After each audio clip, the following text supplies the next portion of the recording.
Hi, welcome to video 4 of Things to Think About When You're Writing a Novel. These are 4 things to think about when you're writing a novel. Today we're going to be talking about dialogue tags. I'm here with my wife, Alesha Escobar. Hi, I'm Luis Escobar. I'm a storyboard artist on the Simpsons television show.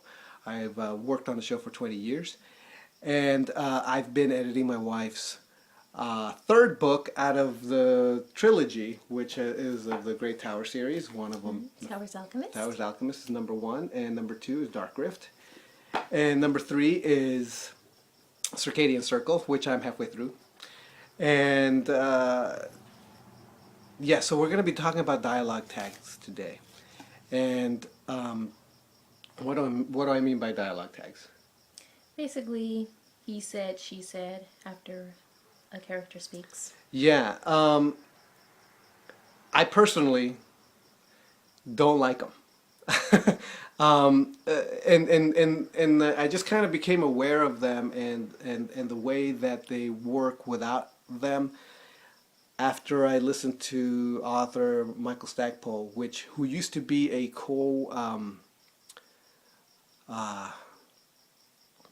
what's the word? A host of the podcast, The Dragon Page, where he often gave a lot of writing advice. And one of the things of advice that he gave about dialogue tags is this: he'd rather see a character described doing some kind of acting or action, and then in the way that a dialogue is said. For example, and here's like an exercise that he gave out, and I thought it was really interesting. If you could write a dialogue between two characters, and the way you write them indicates cadence or accents or expression or emotes, and you can just through dialogue know who is talking without having to have a dialogue tag, then I mean, that's a good exercise that helps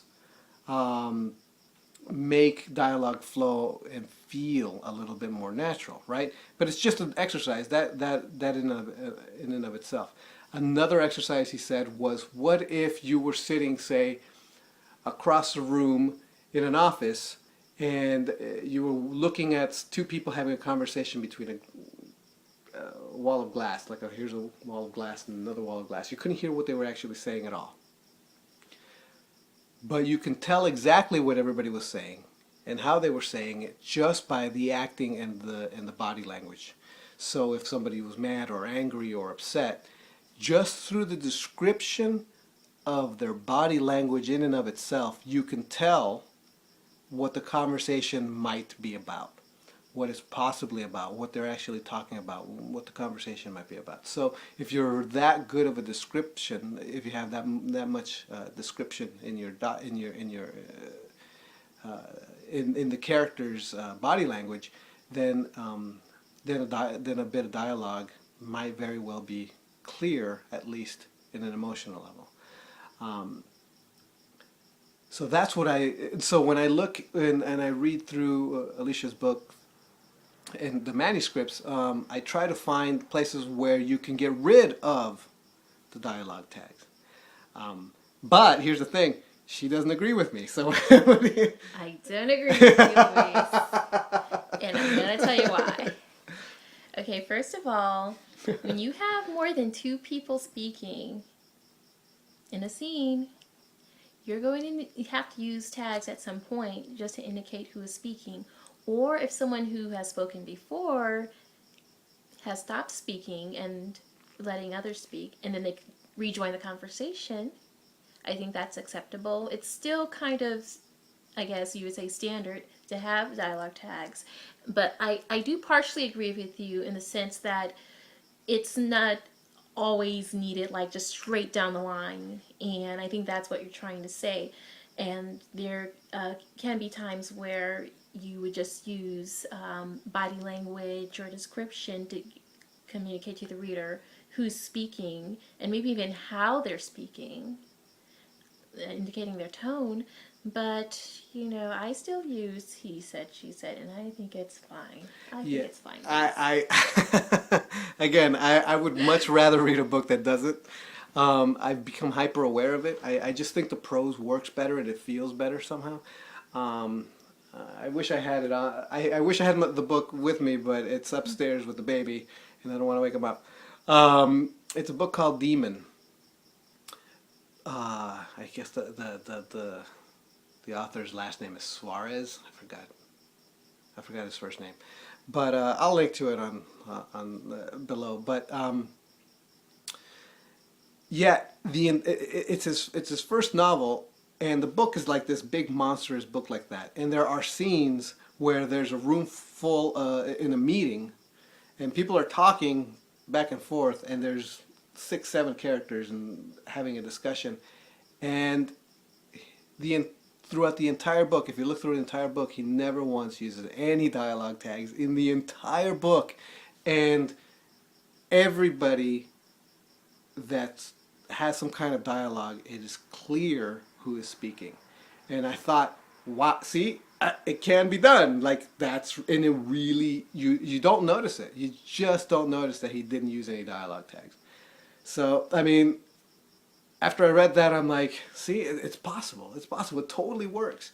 I sometimes just, it's just much more difficult not to do the dialogue tags. I think that's the biggest problem. And if you don't do it well, it gets really confusing.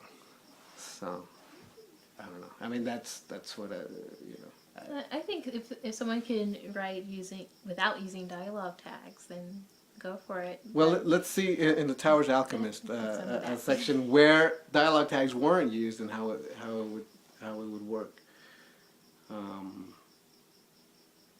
Okay. Do you want me to read it? Start right here. Okay, so here's a little bit. I don't even know who's talking this time, but it says you had to go all the way. You had to go all the way up north. Ken nodded, so I get there and I find out that the guy had been guillotined. Ouch! I frowned. I suppose the SS wanted to break up the monotony of a firing squad. But I found out he had left 3 notebooks of ciphers with his assistants before being arrested. Where was the assistants? In jail, but he was in Mantes. Wait, didn't you start off in that area? I know. It makes you want to punch something, doesn't it? Bernard laughed. He'll probably end up punching me. You two know each other? My gaze went between Ken and Bernard. Do I know him? Bernard shot Ken a quick glance. If it weren't for me, Drake wouldn't know how to make it down the streets in Paris. So, I mean, the whole time you didn't use any dialogue tags. And it was just like Bernard laughed. You have my gaze went to Ken and Bernard after her dialogue. I know him, Bernard shot Ken. So that's kind of like what I'm talking about. Like the entire time you tag it without specifically saying said or I said or whatever, and you just add like a moment of action, and it kind of works like a dialogue tag, only you're doing it with a moment of action. I turned, Bernard laughed, he looked up, scratched, I don't know, he scratched his head, something. And so that it can be done. It's just so much more difficult to do it that way, and it can be confusing if you don't do it well. So, okay. Well, you got both our points of views, and this is a real long video. So, so let us know what you think. Yeah. Yeah. Right now, the Towers Alchemist is free for the Kindle. At the time of this video, I don't know, it may not be free, but later on, but right now it is. And where else is it free? At the iBook store and on Smashwords. Good job. Okay, and I'll see you guys next time. I'm not even going to plug my newsletter where you can download my free book. Go to my blog and find out how you can do that. All right, so we'll see you next week. From Luis. Bye. Bye.